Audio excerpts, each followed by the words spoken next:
Historia pura, multifacético como pocos. Fue jugador de vóley.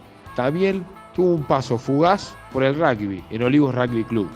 Como si esto fuera poco, en cuanto a la cobertura periodística, cubrió rugby, vóley y se dio el lujo de hablar con jugadores de fútbol muy importantes para la época, como por ejemplo el Cani, Batistuta y Diego Armando Maradona. Estamos acá con... Alejandro Cosia. ¿Todo bien? Todo bien, relajado ya de entrada. Lo vemos porque viniste equipado de fitness. Sí, vengo del gimnasio, ¿Me soy medio... ¿Me metiste, negro? No puedo mucho, tengo un hombro medio destrozado, así que voy más que nada a hacer un poco de recuperación de hombro. Y ahora le estoy metiendo también al yoga, al stretching, cosas ¿Yoga? que a determinada edad hacen realmente muy bien. Viste que el yoga chivas como es tremendo. Sí, sí, bueno, yo hago la mitad de las posturas, aviso. Pero bueno, me sirve para estirar, para conectar, para relajar.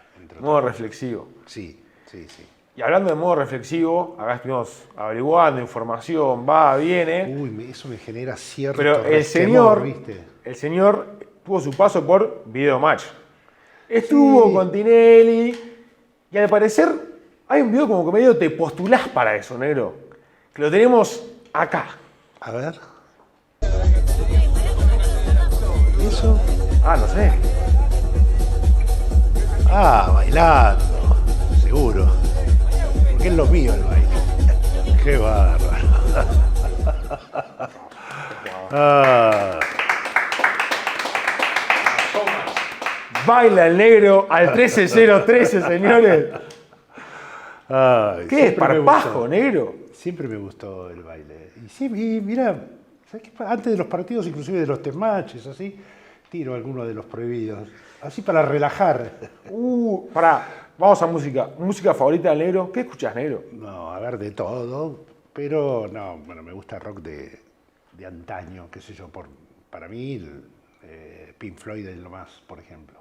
¿En serio? Pero me banco música así bailable y un poquito también de cumbia, pero poquito, no tanto. Y en algún momento también me gustó, qué sé yo, David Guetta, Calvin Harris, ese tipo de música. Un tipo variado. Sí, en líneas generales con la música sí. Me gusta el rock, obviamente, he ido a recitales, me gusta mucho recitales. ¿Sos recitalero? Sí, en estos últimos tiempos no tanto, pero en su época sí. Inclusive, nada, creo que de no tu edad sí digo que, por ejemplo, fui al primer Barrock, que creo que ninguno de ustedes debe saber de qué se trató eso. Buenos Aires Rock, 1970, tenía 12 años yo.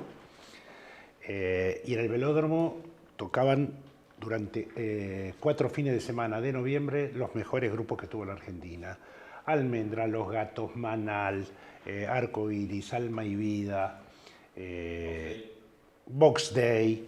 En ese momento había un grupo que se llamaba Sandunga, que después se transformó en Catunga, hacían música muy parecida a Santana. Pero bueno, los mejores grupos de la Argentina, todo, siempre se abría con un trío instrumental. Que el guitarrista era Héctor Stark, que fue uno de los mejores guitarristas de acá de la Argentina. La verdad que me morfaba a todos esos festivales y encima yo mentía en mi casa porque mis viejos no me dejaban. Si bien yo era un lunguito, ¿viste? Aparentaba que tenía un par de años más, era pendejo, tenía 12 años y me iba de Olivos en el tren hasta el velódromo. Y nada, le decía a mis viejos que iba a jugar al fútbol, por eso siempre iba de pantaloncitos cortos, ¿viste? Así que, no, por eso la música siempre me gustó. Pará, ¿y periodísticamente nunca fuiste, nunca fuiste por el lado de la música? Claro. No. A veces, qué sé yo. con el Bebe con Tempomo y ponele? Sí, pero con el Bebe hemos sido pareja en distintas situaciones. Siempre divertidas. Expláyese, Alejandro. Siempre bueno, el Bebe con Tempomo, por ejemplo, cubrió un mundial de rugby. Mucho la gente no lo sabe. El Mundial de 1991 en las Islas Británicas, el Bebe fue como enviado especial y juntó ahí un par de sponsors y tenía ciertas facilidades en Gales porque había un dirigente galés muy famoso, que era también secretario del International Board, que era muy amigo de Pomi, del papá de Bebe, y entonces lo hospedó buena parte de ese viaje en la casa, ahí creo que era en Swansea, una de estas ciudades. No era Cardiff, eso es lo que me acuerdo. Pero yo lo adoraba, él era pendejito y salíamos, bueno, éramos muy compinches a pesar de la diferencia de edad. Y después la vida nos volvió a juntar trabajando en la radio, en la FM de ESPN en su momento, en la 107.9, y combinábamos, y hacíamos un programa juntos. Él se encargaba de la parte musical, yo de lo deportivo, y para mí rindió, era un muy lindo programa. Y después la radio, como qué sé yo, funcionaba bien y necesitaba después llenar más espacio, nos dividió. A mí, no me gustó mucho, pero bueno, porque la verdad nos llevamos bárbaros, salvo que el turro ponía los chicles debajo de la mesa. Un asqueroso. Pero no, nos llevamos y aparte nos queremos mucho. Impecable. Pará, y hablaste de giras. Yo pregunto, ¿cómo manejás esa relación entre el protagonista y vos en cuanto a ser buena onda, pero también informar sobre cosas que capaz incomodan o al jugador no le gusta? Bueno, sí, eso fue un delicado equilibrio que había que hacer. ¿Es o era? Para mí era. Hoy es más profesional. Antes nosotros compartimos muchas cosas con el equipo. Hasta viajábamos en el bondi con los jugadores muchas veces. Así que estabas al tanto de todos los movimientos del equipo. Hoy por hoy, nada que ver, ¿viste? Inclusive hay entrenadores que no les gusta que los periodistas paren con el mismo hotel que con el equipo. Pero ya a esta altura, ¿viste? Cada uno se maneja profesionalmente, tratás de no invadir ningún tipo de territorio, no ir al salón de jugadores, salvo que te den un permiso especial. En otro momento, no sé, yo jugaba las cartas, ¿viste? O por ahí salíamos, no sé. Salíamos a distintos templos, cuando sí, porque por ahí las giras largas, ¿viste? Había jugadores que recién volvían a jugar como a los 5 o 6 días, entonces tenían un permitido de ir a un lugarcito. Las cosas que debes tener. Sí, pero son incontables. No, alguna tenés que contar. Lo que pasa en gira queda en gira. Muy bien. Sí. Sí han pasado cosas, sí, divertidas. Okay. Sí, aparte soy el menos indicado para hablar de estas cosas. Salimos jugando. Sí. Pará, y hablaste de contar y no contar. Bajo tu criterio, sí. ¿Qué fundamentos o qué tenés para decir, che, esto lo cuento o no lo cuento? O sea, ¿cuál es tu límite propio? Mira, la verdad es entre informar, entre tu pasión periodística y no liquidez. No, o sea, ¿cuál es tu criterio? No, en líneas generales trato de respetar mi pasión periodística y esta cosa de informar. Obviamente trato de chequear y rechequear, aunque algunas veces sigo haciendo macana, ¿viste? Okay. Sin ir más lejos, por citarte algo, el año pasado creo que fue, tenía la data de que Julián Montoya daba un paso al costado como capitán. Por una cuestión de generacional, ¿viste? Tenía un par de versiones y me animé a tirarlo en el equipo de programas Crown. Y estuvo lejos de ser verdad eso. Y me consta por el énfasis que puso todo el staff en decirme, che, mirá, nada que ver eso. Y bueno, aún así, con tantos años de experiencia, cometés alguna macana en ese sentido, porque tuve bocón en el programa, ¿viste? Decía, bueno, posiblemente haya un nuevo capitán, cuando en realidad me consta, porque después me dijeron todo, claro. Pará, nos equivocamos, no. Y era una información importante, y además que por ahí no caía bien el equipo, ¿cómo? Va a haber un nuevo capitán y el propio nuevo capitán Montoya, ¿viste? Dicen, claro. Che, yo nunca dije que iba a dar un paso al costado. Ok. ¿En ese momento te habló Juli por mensaje? No, Julián no, pero okay. Felipe sí, y yo le dije, mirá, no te voy a vender quién me lo dijo, pero fue gente de adentro, uno era un jugador en ese momento, jugador del equipo. Ya, me encanta esto que estamos contando, creo que está bueno para reflejar pero bueno, un poco ¿viste? todo. Por eso lo que te quiero dejar en claro es que a pesar de todos los años, a pesar de toda la experiencia, ¿viste? A veces todavía te mandás ciertas macanas. Y me contaron que tenés un temita con la hoja de ruta. No la seguís tanto, negro, que te tienen que estar medio encima. ¿Puede ser? Hoja de ruta. ¿Qué te referís con hoja de ruta? ¿Viste? Pues yo de fuente muy cercana. Y que te marcan ciertos bullet points, pero vos vas por tu lado, espontáneo y te sale bien. Eso me comentaron. Y sí, qué sé yo, hay cosas que ya las manejás con cierto oficio, ¿viste? No, pensé que me decías otra cosa, de que me seguían ahí por Google Maps y esas cosas. No, es que enseguida ya me crispé, me puse en estado de alerta. ¿Viste? Porque toxicidades a esta altura no. ¿La pasaste mal antes? Eh, Seguía, ¿viste? El tipo. No comento. No comento. No, igual La Fuente, tu hija labura como productora en el Scrum.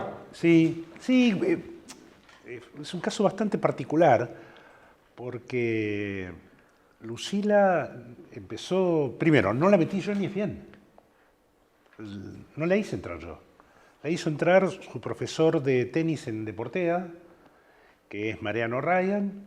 La producción de tenis en su momento necesitaban algunos de los chicos nuevos. Y Mariano la recomendó. Lucila era muy buena alumna, me consta porque me hablaban siempre bien los profesores, a quien conozco todo, porque yo fui profe ahí 10 años. Muy querida y respetada. Y nada, la metió Mariano Ryan en tenis. Y después, al ponerle al año, a los 2 años, la pidió rugby, la producción de rugby. Y pasó, te juro que no tuve nada que ver. Okay. Nada, en nada de nada. Y creo que es mejor. Y ella se está haciendo camino por ella misma, está muy bien preparada, en crecimiento permanente, laburó un poco en lo que es toda la parte de producción y estadísticas, ¿viste? En la parte de gráfica, y ahora está haciendo algunos partidos campo de juego. Bien. Pero insisto que no tuve absolutamente nada que ver. Chifla la producción. No, vamos a agradecer y a darle mérito a la fuente del video. La fuente del video justamente fue ella, para que mira. Tranquilo. Pero sabes que tengo varios. Ok, ahí adentro. Sí, tengo varios. Por el final de la urba, en el Casi, se arma toda una tarima ahí donde, viste, están las cámaras. Y generalmente para distenderme, viste, y joder un poco con mi compañero de turno. Y aparte, en ese video que pasaron, justo estaba uno de los directores habituales, que el guacho tenía grabado el Gomazo Súbete de la época de Tinelli. Entonces me lo pasaban, y cuando hacía noticieros por Center a veces también me pasaban el Gomazo Súbete. Ustedes no sé, son muy jóvenes por ahí, no la conocen. Él la conoce, al parecer. Y entonces hacíamos el pasito, tiqui, así jodía, todo como para distender y nada, prepararte para un evento en el cual hay una carga emotiva especial, ¿no? Un final, una semi, una final de la urba, por más que haya hecho 1 millón, siempre, viste, todavía tenés ese cosquilleo y ese nerviosismo. Esa buena adrenalina. Sí, linda. Pará, y hablando de partidos, transmisiones, ¿de dónde sale la muletilla de y estirarse ¿De dónde sale esa muletilla? ¿Cómo la inventaste, negro? No, la verdad no sé. Es posta eso, siempre me lo preguntan y fue algo espontáneo. No sé cómo se me ocurrió, no puedo decírtelo, porque lo que puedo dar cierta precisión, porque hasta eso no sé ni cuándo había sido la primera vez que dije eso. Yo tenía cierta idea de que había sido en un torneo local, y me parecía que eran patadas a los palos de Enrique Pichot, el hermano de Agustín, que en algún momento, además de ser un muy buen mediocrano, era muy bueno Quique, en un momento también pateó muy bien para el Casi. Y yo tenía esa idea de que alguna vez, alguna patada de Quique Pichot, había metido eso, y como dije, mira, queda bien. Pero no, mis compañeros, tengo un compañero que se llama Matías Benzúa ahí en la producción de ESPN, que es un loco y tiene un archivo de todas las cosas que te puedas imaginar, todos los furcios, todas las atrocidades que pueden cometer, tropelías que pueden cometer, qué sé yo.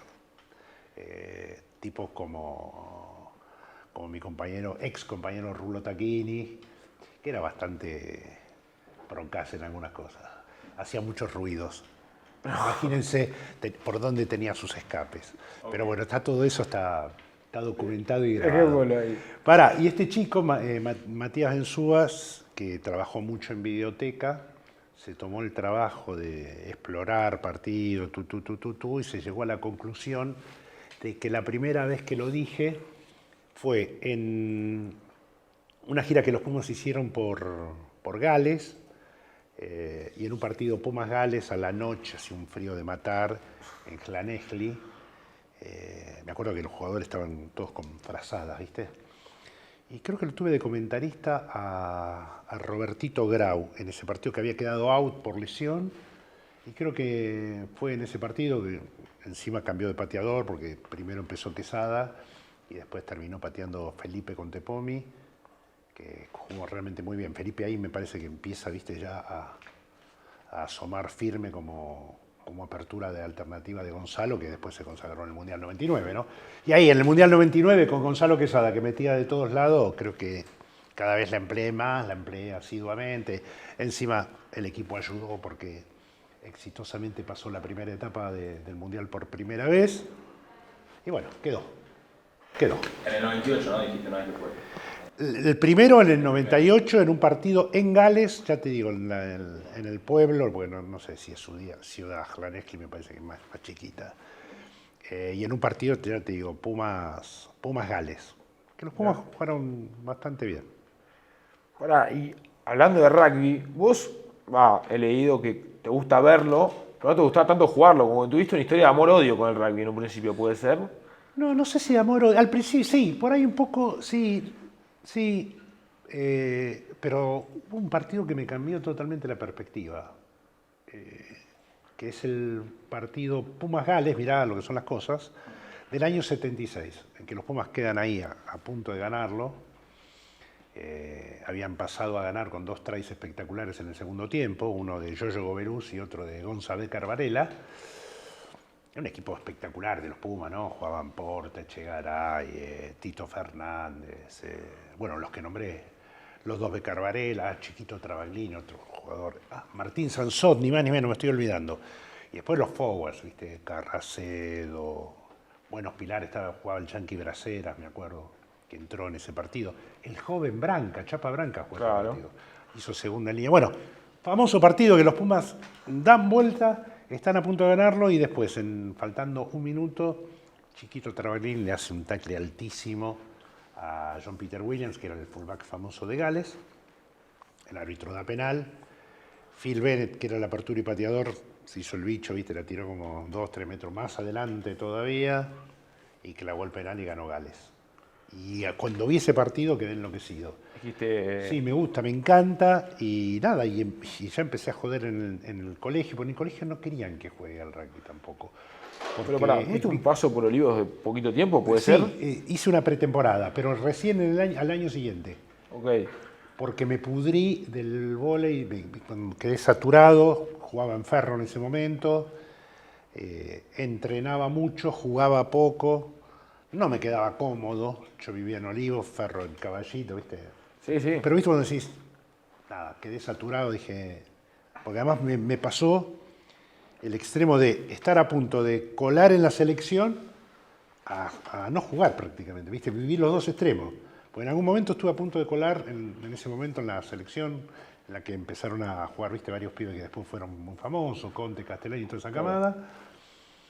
Y fíjate la frustración tan grande que tuve que dije, se va a la mierda, no juego más. No juego más al vóley, ya me había empezado a gustar el rugby, jugaba mucho tocata en el recreo, ¿viste? En mi colegio iban varios que jugaban. ¿Tocata de playón, acaso? Sí, pues teníamos una terraza gigante y jugábamos ahí y no jugábamos con pelota. En esa época se usaban las bufandas larguísimas, nudo y se hacía una guinda. Y jugábamos con eso, y me encantaba. Y nada, me hice medio fanático. Pero bueno, no quise volver al vóley, empecé a entrenar en Olivos Rugby, hice la pretemporada 2 semanas, me ahogaba, ¿viste? Qué sé yo, creo que ni llegué a tocar la pelota. Pasaste la peor parte. Sí, y nada, en mi colegio, el colegio italiano de acá de Olivos, me vienen a avisar que iba a federar un equipo de vóley. En la última categoría, que en ese momento era 4ª, y me empezaron a comer la cabeza. Y dije, bueno, si estoy con mis amigos, queda cerca de mi casa, ¿viste? Cuando empezás a contemplar los pros y las contras, y bueno, volví. Y la verdad que no me arrepiento. No me arrepiento de haber vuelto porque fue un año espectacular. Salimos campeones, ascendimos, todo el colegio detrás. La verdad que en esa categoría marcaba diferencias, podía marcar mucha diferencia. Venía de jugar, de ser juvenil en un club de primera y del mejor, a jugar en cuarta categoría y la verdad que jugué muy bien y obviamente eso me motivó más. Aparte, imagino, bloqueo del negro ahí, era Sí, por la ahí. Torre Eiffel. Sí, por ahí nunca fui tan buen bloqueador. Ah, Creo ¿no? que ahora de viejo bloqueo mejor. Porque a veces sigo jugando. Pegaba fuerte. Ah, ¿sí? Sí, sí, sí. Ah, lo Y escuché, que tenías saltaba. un buen, sí.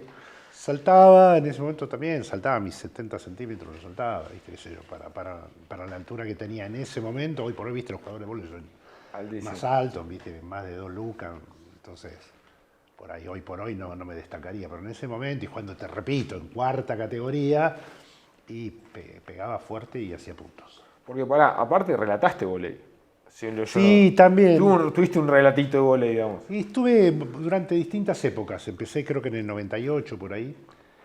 Me di el gustazo de trabajar y de llevar como comentarista primero a quien había sido un gran compañero del colegio italiano, Flavio Leoni, que a su vez era un muy, muy buen entrenador.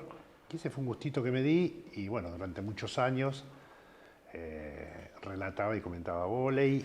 Mientras ESPN, dependía de ESPN y el interés que tuviese de estar con el vóley. En su momento transmití también el Mundial 2002 que se hizo acá en la Argentina, que ese fue un capo laboro de todo el canal, no solo de los que relatábamos, poníamos la cara, porque las imágenes de ese Mundial las generó ESPN para todo el mundo y la verdad que fue buenísimo. 10 points. Sí, sí, sí. Relataste vóley, rugby. Sí. Tu viejo jugaba al fútbol en Argentinos Juniors. Estoy viendo Sí. Fue ¿Fútbol? jugador de fútbol. ¿Nunca te ofrecieron fútbol para relatar? Sí, no, ¿Te da intriga? no, para relatar nunca. Sí, obviamente tuve que hablar de fútbol en el noticiero, porque estuve 20 años en Sport Center, soy uno de los socios fundadores de Sport Center, junto con Quique Wolf, con el flaco Miguel Simón, María Martínez Gálvez, que era la voz femenina, y con Fernando Palomo, que es un periodista salvadoreño con mucha trayectoria en el canal. Somos los 5 que arrancamos, en noviembre, si mal no recuerdo, el 15 de noviembre del 2000, y fue un impulso para mí también para dejar atrás mi parte como periodista gráfico, porque a partir de que se confirmó lo del noticiero, me fui de La Nación. 20 años estuviste. Sí, sí. Y la verdad que fue bárbaro. Mi paso por La Nación me fui creo que en el momento justo también. Ya estaba, como viste, cuando estás desgastado, ya es... ¿Pero eran desgastes por vos mismo, por presión por mí. arriba? No, para nada, al contrario. Tenía un jefe que ya falleció, Carlitos Losauro, que lo adoramos todos, y me cubría y me apañaba. Y yo ya no estaba respondiendo al diario, ¿viste? La televisión me consumía más, y ya medio que quedaba mal, ¿viste? Porque no laburaba. Era un vago. No estaba vago por ahí, pero ¿viste? Tenía cosas, me daban muchas licencias. Mi jefe, que me quería y quería todo, bueno, era un tipo muy querido, lo que hacía era, yo le decía, gordo, te hago esto, esto y esto, 2 horas de laburo, ¿viste? Y a las 8 de la noche me iba para mi casa, ¿viste? Ok. Un poco así, y llega un momento en que te da vergüenza, ¿viste? Porque tus compañeros Sí. tenían ciertos privilegios que mis compañeros no tenían, me dio vergüenza y dije, no, basta, ya cumplí. Ya hice todo lo que tenía que hacer. Finí. Hice muchas cosas, tuve muchos viajes, crecí, me formé ahí como periodista. Eso, para Esa te fue mi preguntar, escuela. ¿qué te dio la reacción a vos? Fue la mejor escuela que puede tener un periodista. Redactar, Desde ok. tus propios compañeros, que siempre te ayudaban a ser un poco mejor y a corregirte, y qué sé yo, tuve de compañero, bueno, lo que pasa es que Gonzalo Bonadeo representa algo más que un compañero, ¿viste? Él fue una especie de mentor claramente en todo, porque es el que me lleva a La Nación. Claro, después de Brasil es el que te o no, es el que te pega. Sí, como como me gustaba mucho el rugby y él sabía que él había entrado justito en La Nación y veía que siempre en el diario faltaba gente para cubrir los partidos, ¿viste? Para ir de cronista. Y entonces me dijo, si a vos te interesa, ya que van, ¿viste? Los sábados, yo siempre iba a ver rugby los sábados. Iba a ver rugby y no iba a ver vóley, fíjate lo que era, ya como paradojas. cómo me había pegado el rugby, ya te digo, desde el año 76, estamos hablando de esto, ocurrió en el año 82. Y bueno, yo justo hacía rato que estaba de novio con una chica brasilera, me había ido a vivir a San Pablo, estaba viviendo ahí y bueno, se coincidió que mi vieja con el fin de que vuelva... Se te vencía igual Se me vencía la visa y mi vieja con el fin de que vuelva puso un negocio en Florida, en Vicente López, que lo empezó a manejar mi novia desde entonces y ya con esa excusa ya medio que me quedé. Obligado. Y justo Bonadeo que me había llamado y bueno, empecé. En abril empecé un día medio... Brasil. No, el día de la Guerra de las Malvinas. Ah, ahora lo escuché, ¿verdad? Así que, y bueno, la primera crónica me la hizo Gonzalo. Okay. Yo lo único que hice fue tipear los equipos y los puntos. Fue un amistoso antes que empiece el torneo, casi Deportiva Francesa. Jugaba Gonzalo Becar Varela, eso me acuerdo patente. Y hablaste de pantalla. Sí. Otra cosa que nos llegó fue que tuviste un paso que estuviste por Europa, limusina, que pediste una extensión para quedarte afuera a ESPN. ¿Te acordás algo de eso? No, ¿cómo es esto? No, ¿cómo es? Él la tiene mejor igual. Nos contaron también, parte de tu familia, gracias, agradecerle a tu hijo. No sé si lo va a escuchar. Sí. Cuando vas a hacer una nota, creo que si no me equivoco, a Europa, vos pedís quedarte un tiempo más para hacerle más notas a la gente de ahí. Y no recuerdo exactamente, tengo el audio acá, pero es un audio largo.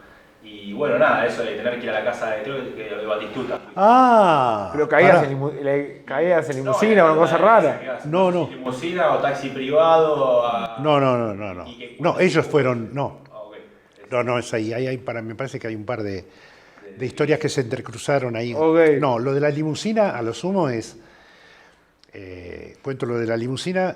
Todos los periodistas de ESPN, cuando tenían que ir a la central de ESPN que queda en Bristol, en Connecticut, generalmente el vuelo era a Nueva York y de ahí en el aeropuerto te buscaba una limusina que te llevaba, porque eran 2 horas de viaje, más o menos 2 horas y media, hasta Bristol.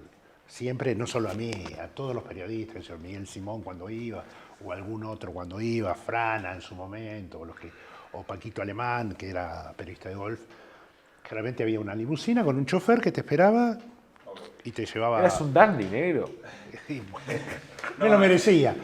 Sí, el negro ahí en la tranca. No, lo otro tiene que ver con... Voy al Mundial 91, que fue mi primer viaje importante a Europa como cronista del diario. Además ahí es donde también dejo de lado Tinelli, porque en el diario la condición para ir al Mundial fue que dejase de trabajar en Telefe. Negocié no ir más a Ritmo de la Noche, que era un programa que se hacía los domingos. Claro.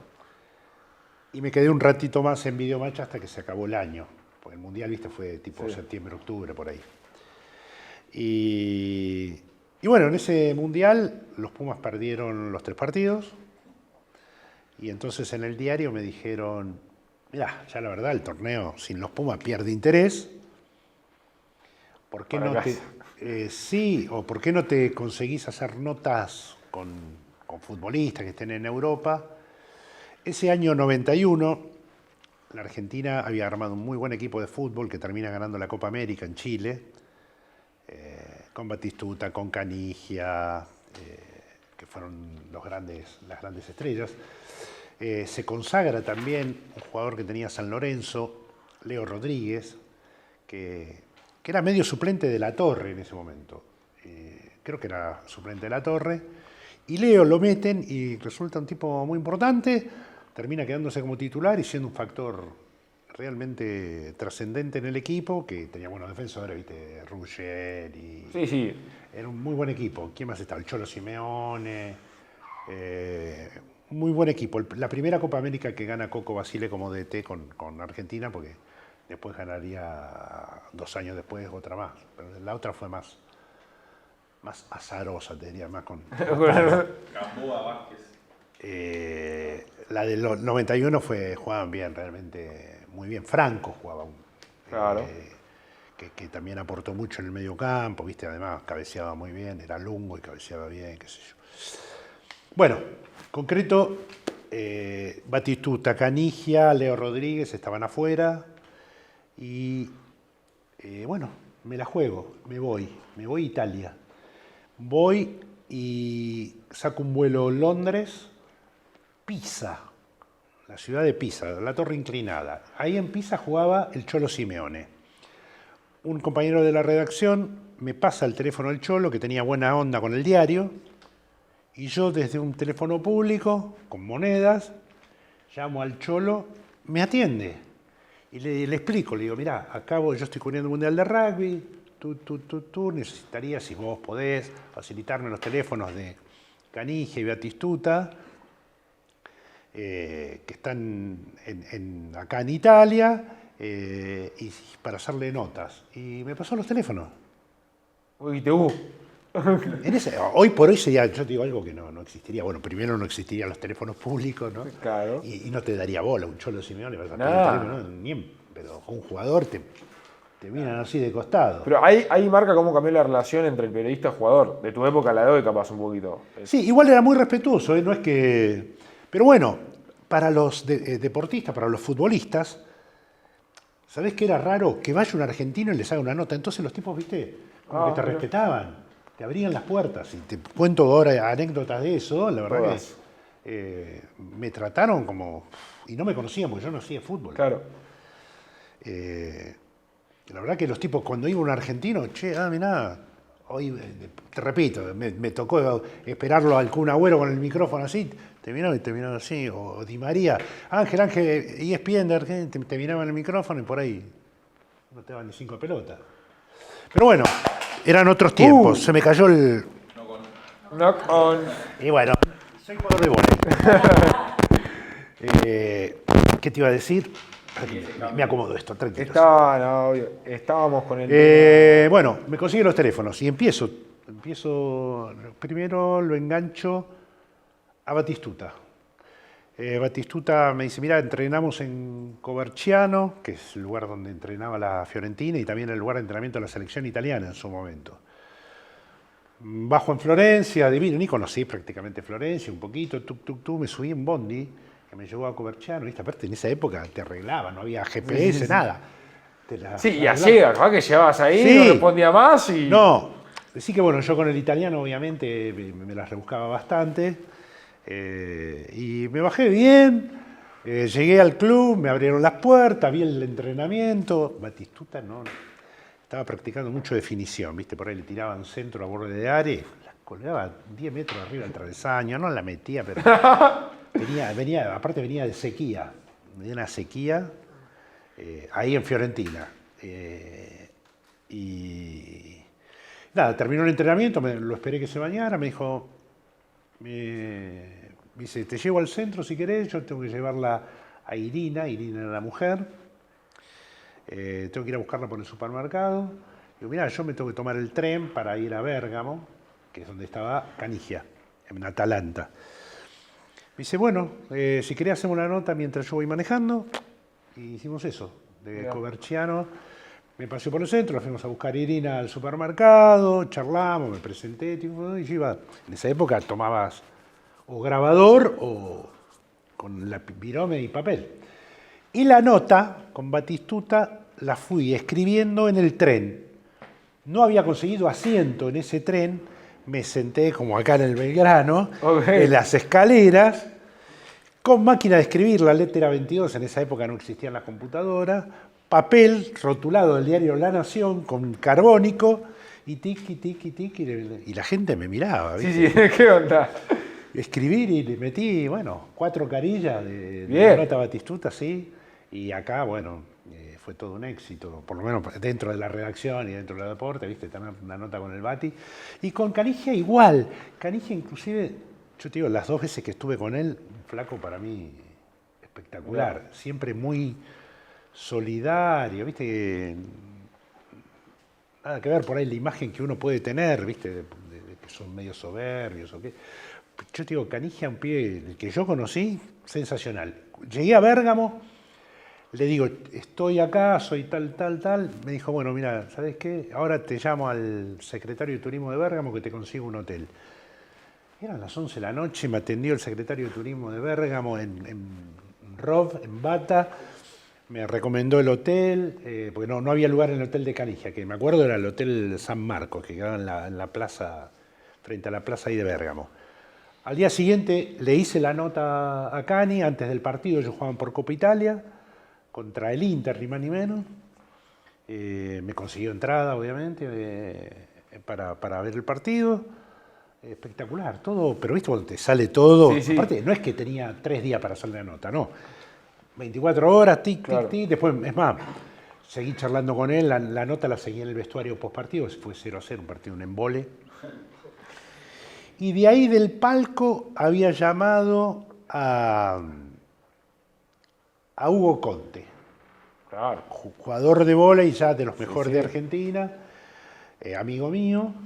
Y le digo, Hugo, estoy acá en Bérgamo. Le digo, tengo ganas de ir a Módena, si te hago una nota a vos y a Julio Velasco, que Julio Velasco ya era entrenador de la selección italiana de vóley y era todo, ¿viste?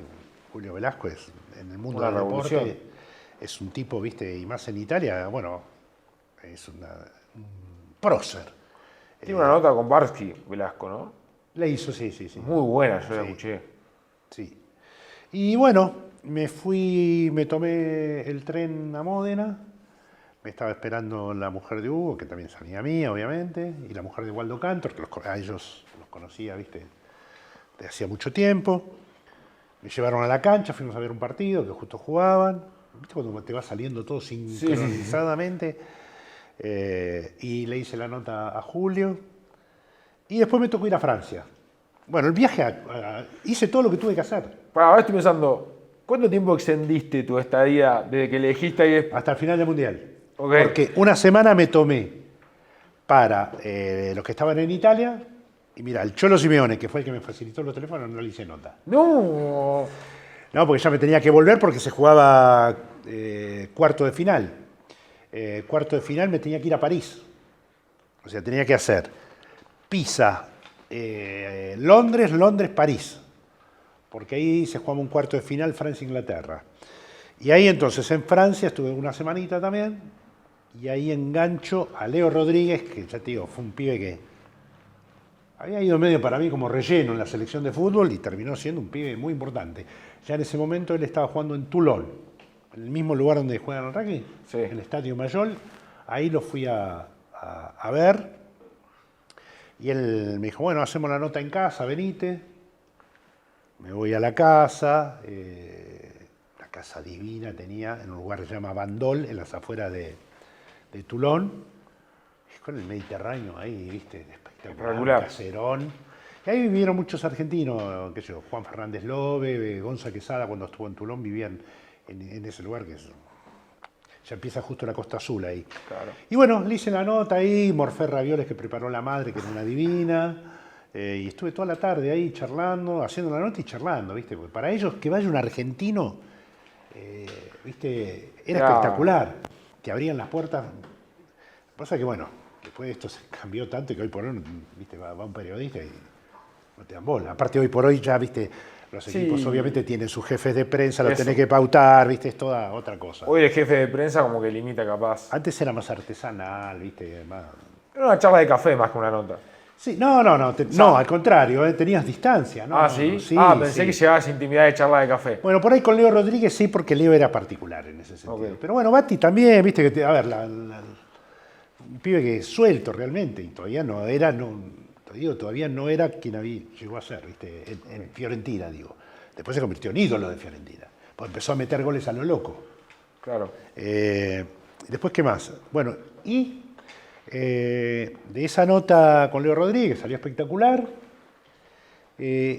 Nosotros trabajábamos, digo nosotros porque yo estaba con Pablo Mamone, que trabajaba para Clarín y que hoy por hoy es vicepresidente, es uno de los vicepresidentes de ESPN. Nosotros laburábamos en L'Equipe, donde está el Claro. diario deportivo. Pero ahí funcionaba también France Football, la revista especializada que hace el premio al mejor jugador del año, ¿viste? Messi ganó un montón de premios cuando los entregaba France Football. Bueno, ahí laburaba un argentino, Alessandro Valente. Y me lo presentan, lo conozco, un tipo divino, obviamente, argentino. ¿Qué haces? Tú tenía un programa de radio, me dice, che, te saco en la radio. Sí, le digo, sí, claro, hablamos para hablar del Mundial de Rugby, que todavía seguía el Mundial de Rugby. Y me dice, mira, yo estoy transando una nota con Michel Platini, que en ese momento era el entrenador de la selección francesa. Que, mira, si no me equivoco, creo que había ganado la Euro o estaba preparándose para la Euro. Estaba siendo entrenador con bastante suceso. Digo, ¿en serio, con Platini? Sí, si querés te sumo y vamos los dos, vos le haces. Claro. Y yo le hago para la radio y para France Football. Y obviamente le dije que sí, así que imagínate también el tarro que tuve, que me colé con él y hice una nota que, te digo, fue bastante comentada por distintas radios. Me acuerdo que Hanglin la comentó, que tenía un programa bastante que se escuchaba mucha gente, lo escuchaba, creo que Continental, laburaba un programa que escuchaba mucha gente. Fue muy comentada la nota con Michel Platini. La verdad, espectacular. 10 Espectacular. points. Sí, y bueno, después ya me quedé. ¿Cuánto más? Sí, ya está. Me quedé hasta el final del Mundial, que terminó ganando Australia, ese Mundial. Ok, me gusta lo que estás contando, creo que estuvo un buen relato de esa situación. Pero tenemos a la gente de Blue Pampa que nos sponsorea, agradecemos obviamente, y tenemos la pregunta Blue Pampa, que es, ¿cuál fue la entrevista más difícil que tuviste que hacer y por qué? ¡Wow! Tenemos una cuestión de sponsoreo, viste, vos sabés. Sí, más difícil. Y el matiz de por qué fue tan difícil.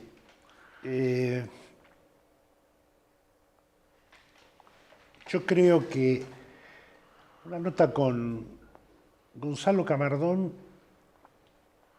después de que los Pumas queden eliminados por Samoa en el Mundial 95. Y digo difícil porque creo que pocas veces yo tenía la mejor onda con Gonzalo Camardón, una de las personas a las que puedo considerar de las mejores que conocí a lo largo de mi trayectoria como periodista. O sea que no fue el problema Gonzalo, sino el estado de ánimo. Nunca sentí tanta tristeza y creo que yo estaba también, con una tristeza con una congoja te diría. Para mí esa derrota con Samoa iban ganando por 13 puntos y faltaban 20 minutos. Y quedaron eliminados de ese Mundial que tenían muy buen equipo los Pumas. Tuvieron mucha mala suerte y bueno, después todos los despelotes que tiene el rugby argentino, porque la verdad en ese Mundial se pudo haber hecho mucho más. Tenía un pack de forwards tremendo. Y bueno, encarar la nota con Gonza Camardón y también con la Chancha Corral, que era uno de los pilares, que también con él tenía excelente relación, insisto, no fue por eso, pero para mí romper la propia congoja que tenía yo y ellos que estaban destrozados. Jugadores que estaban realmente muy golpeados. ¿Y cómo te acordás cómo la sobrellevaste? ¿Qué fueron preguntas simples? ¿Trataste Sí. Cortito, ¿no? Cortito al pie y chao. Sí, y hasta, ¿viste cuando sentís pudor de que no querés preguntar No más? quiero. Porque es como meter el dedo en la llaga, ¿viste? Pero para mí, lo primero que se me ocurrió cuando me preguntaste, esa, porque después en líneas generales, primero, no me considero un buen notero, y la primera que se me vino a la cabeza fue esa.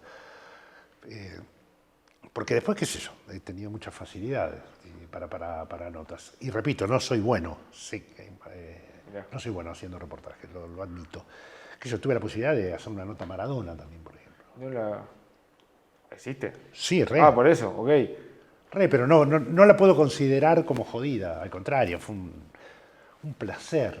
Un placer porque la verdad que Maradona a mí me asombró tanto en ese mano a mano y estuve como 5 horas en la casa quinta de Maradona en Moreno. Había ido a jugar al fútbol. Eso, jugaste al fútbol, ¿no? Sí, con y contra. Esa vez jugamos en contra, él tenía su equipo con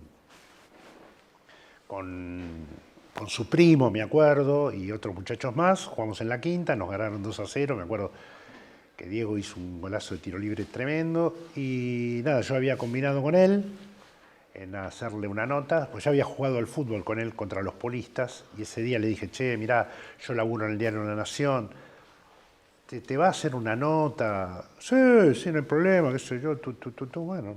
Me dice, cuando vengan a la quinta la hacemos. Y bueno, aproveché y me quedé 5 horas después. Almorzamos, nos hicieron un asado, comimos, se fueron todos, se fue Tinelli, Jakubowicz, que era el productor, se fueron todos y me quedé solo con Diego. Y te digo, Yo me pongo blanco, creo. Si me pasa eso, no sé cómo reaccionar. No, porque ya... Quedo helado. Porque ya, viste, cuando tenés familiaridad, aparte él no permitía que vos te pongas blanco. Porque la verdad, viste, era un pibe que si más o menos te bancaba, nada, te hacía sentir a gusto. Y la verdad que charlamos de todo, de política. A mí, yo voy a decir algo que siempre digo de Maradona. Para mí Diego era muy inteligente. Una persona con un coeficiente intelectual para mí muy por arriba de la media. Pero vos me decís, ¿pero cómo decís es una barbaridad si después el pibe, viste, con el tema de la droga? Bueno, pero una cosa no quita la otra. No. El tema de la adicción es algo realmente muy jodido.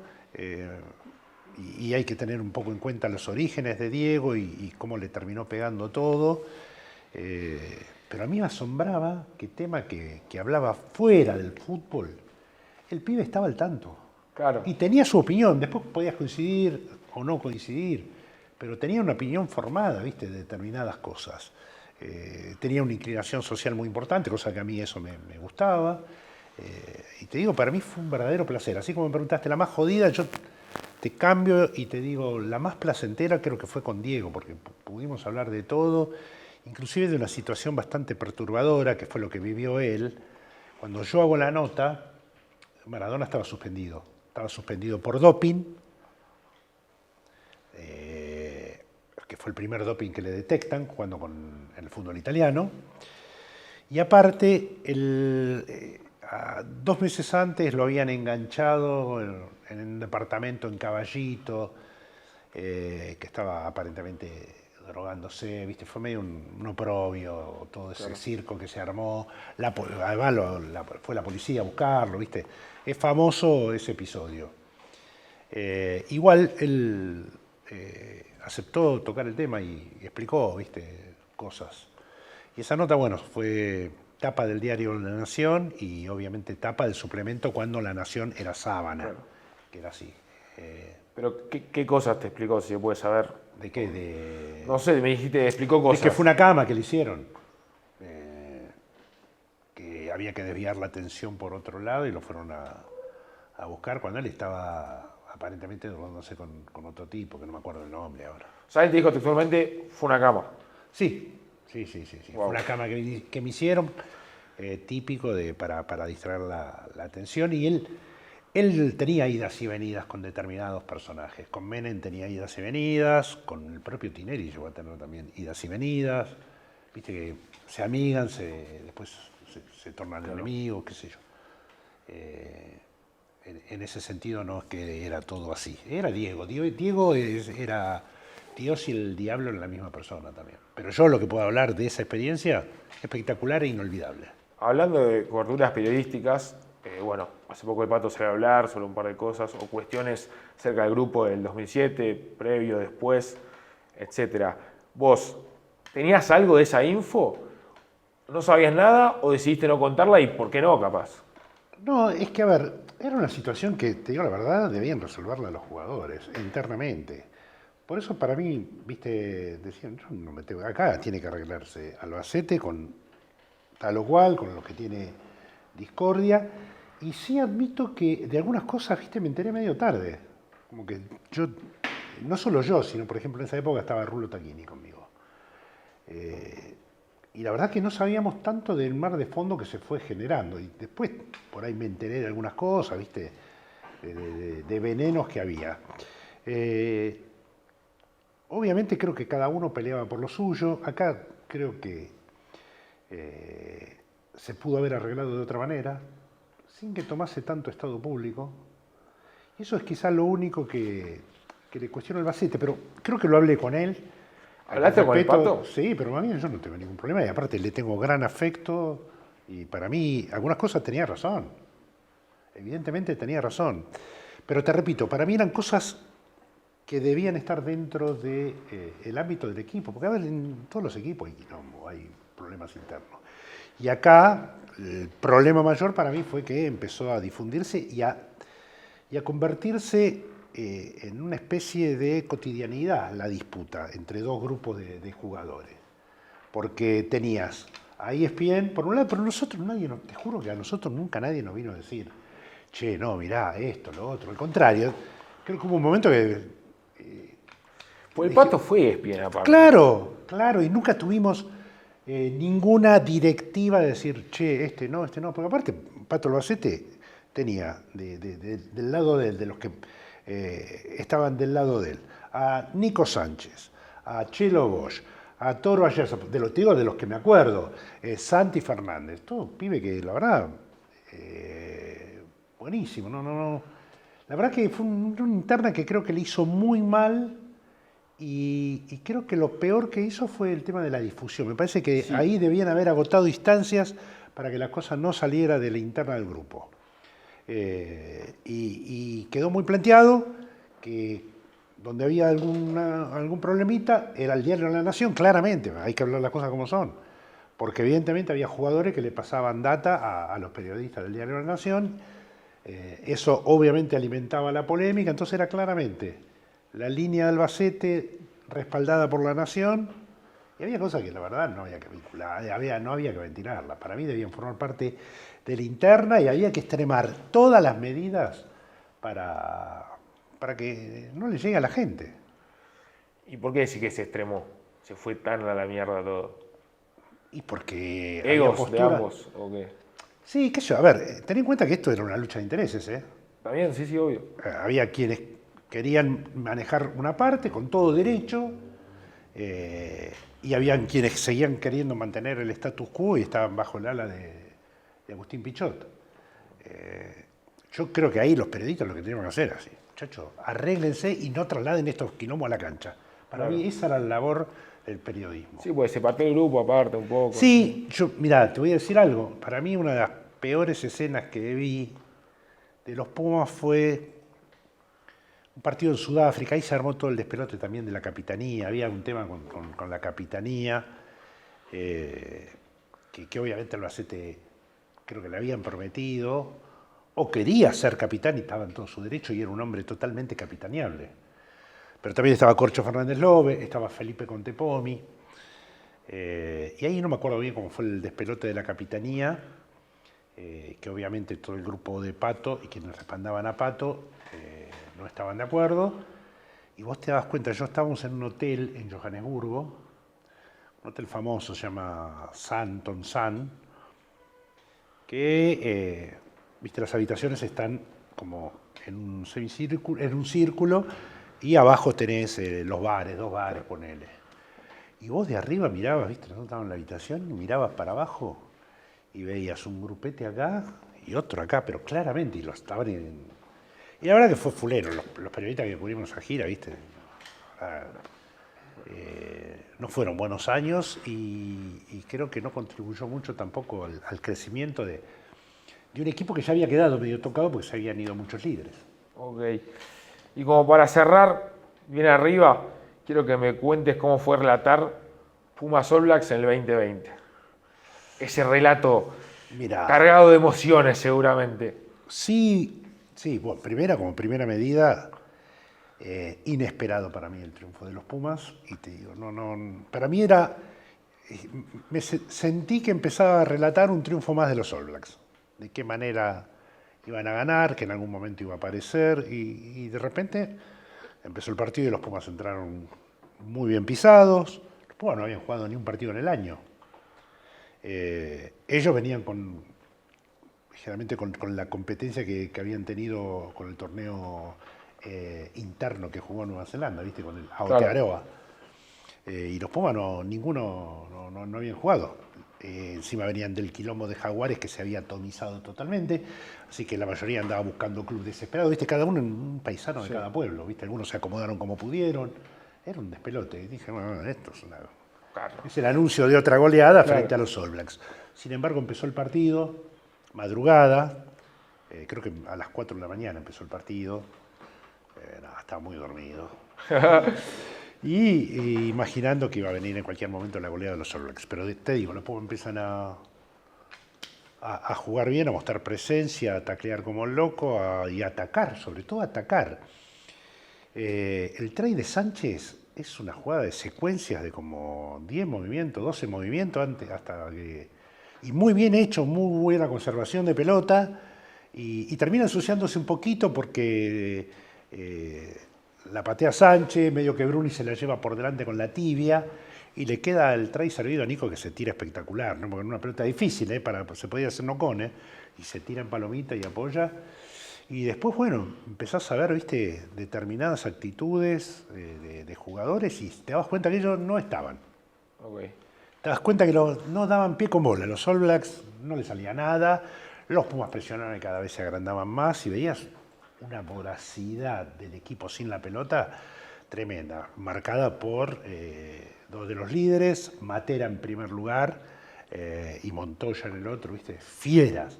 Después, bueno, un pendejo como Chocobares que se comió la cancha también ese día. Y jugadores que entraron todos en sintonía, había mucha conexión. Vos mirabas los wins del Guimov, los dos, ninguno de los dos eran jugadores que se destacaban por su defensa, eran muy, muy buenos ofensivamente. Después, bueno, Delgui hoy por hoy ha crecido mucho defensivamente, me parece un win muy completo. Pero eran jugadores más de ataque que de defensa, y sin embargo también, viste, estaban hiperconectados, iban pasando los minutos y decís, che, y va, Sí. y se Sinergia, puede. sinergia pura. Y cada vez se iba consumiendo el reloj y Sánchez seguía metiendo penales y ellos seguían haciendo macana y entregándole penales. Y Matera recuperó una pelota tremenda. Ellos tienen un line en 5 metros y roba un argentino. Y Moff mete un fulbazo impresionante y la saca en mitad de cancha. Es decir, che, es el día, parece, ¿eh? Para que... Sí, vos desde el relato comenzaste también, ¿o no? Sí, Tipo, sí, inclusive... uy, vamos que vamos. Estaban conmigo Diego y Juani. Que medio que no se la creían tampoco, ¿viste? Ninguno de los dos estaba... Vamos. Vamos. No es un sueño, despertate. Sí, y Matera pesca esa pelota y después Nico Sánchez mete un penal de larga distancia que para mí dije, Ahí está. sí o sí es hoy. Y bueno, transcurrieron los últimos minutos y ya, ¿viste? Lo relaté de pie. De pie. Sí. Y medio como podías, ¿o no? Medio hasta acelerado, como... Sí, vamos. igual era un lugar, era tiempo de pandemia. Ah, verdad. No estábamos en una cabina donde muchas veces transmitimos partidos, ¿no? Cuando no vamos a la cancha. Era un lugar amplio como todo esto, y estábamos solos en un estudio gigante, estábamos solos en la madrugada, en serio. Y de repente lo que sí noté es que ya empezaban a llegar los técnicos del canal, ¿viste? La gente de técnica, ¿no? Del canal, los de producción, ¿viste? Y como que se fue haciendo... Claro. Sí, y lo que me acuerdo del final... que estos dos, Juan y Diego, estaban tan emocionados que no hablaban. Wow. Lágrimas. Sí, pero además estaban que no podían hablar de la ¿viste? Pero no podían Sí, sí. hablar. Y nada, y lo que recuerdo es eso, ¿viste? Que me salió lo que me salió. ¿Qué sé. Ok, pasión pura.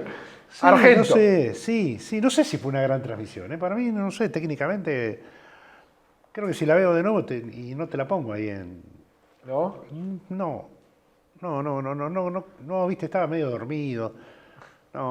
Falta café, traigan café. Sí, claro, y encima faltaba café. No sé si fue una... Sí, obviamente la emoción, y lo que me acuerdo es esto.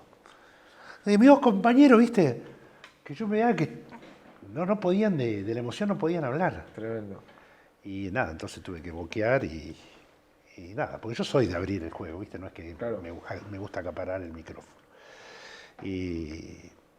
Locura. Y nada, increíble. Y la verdad que he visto tantas derrotas de los Pumas ante los All Blacks que eso fue como redentorio, ¿viste? Como tarda al final, tarda en llegar, pero al final hay recompensa, ¿viste? Y creo que fue una recompensa muy linda de mi carrera relatar la primera victoria de los Pumas ante los All Blacks. Porque te repito, yo vi, para que te des una idea, la primera victoria de los All Blacks ante los Pumas, que no está en los libros, que es en el año 76. Yo te dije que me había hecho fanático del rugby a partir del partido Pumas-Gales del 76. Después de ese partido, los Pumas recibían a los All Blacks por primera vez en la historia y juegan en la cancha de Ferro. Yo era jugador de vóley de Ferro y en la terraza del club, si subías, se veía la cancha de fútbol, Claro. que es donde se jugó el partido. Y me vi con un par de compañeros, con los hermanos Rakauchi, me acuerdo, buena parte de los test con los All Blacks, gratarola desde la terraza de donde está la sede, en Cuchacucha. La cancha está justito detrás. Así que desde ese partido he visto derrota de los Pumas ante Nueva Zelanda. He visto el famoso partido 93-8 en Wellington, que fue la peor derrota en la historia de los Pumas, que el árbitro encima lo paró 5 minutos antes, porque si no, por ahí llegaban a los 100. Claro. Le dijo a Fitzpatrick, que era el capitán de los All Blacks, le dijo, ¿lo termino? Sí, terminalo, le dijo. Es increíble. ¿Vos sabés que esa noche hubo un terremoto ahí? No sabía. Sí, sí, antes de ese partido. Y después del terremoto ocurrió en la cancha. Doble terremoto. Nada, y otra, las ganas, que nos quedamos con las ganas el famoso día del try de Robertson en la cancha de River, que Felipe no la pudo sacar bien y ellos contraatacaron y try. Algún partido en la cancha de Vélez que terminaron con los Pumas ahí, que querían entrar con el mol y ellos se defendieron. Y nada, nunca una alegría contra los de negro, así que lo recuerdo más por eso que técnicamente por la transmisión en sí. Claro, yo preguntaba más por lo motivo que decís vos. Sí, fue realmente, pero la verdad, qué sé yo, fue todo tan raro, era pandemia. Mágico. Sí. Bueno, primero quería agradecerte por venir, por el tiempo. Es un placer para nosotros, es un privilegio tenerte en el canal. Así que lo primero que vamos a hacer es, acá tenemos una pelota que firman todos los invitados. Acá está el fibrón, para que pongas tu firma, tu sello, Bueno, al lado de quien vos quieras o desees. Y después donde haya un pongo la lugarcito. Gilbert. No, Gilbert. Ok.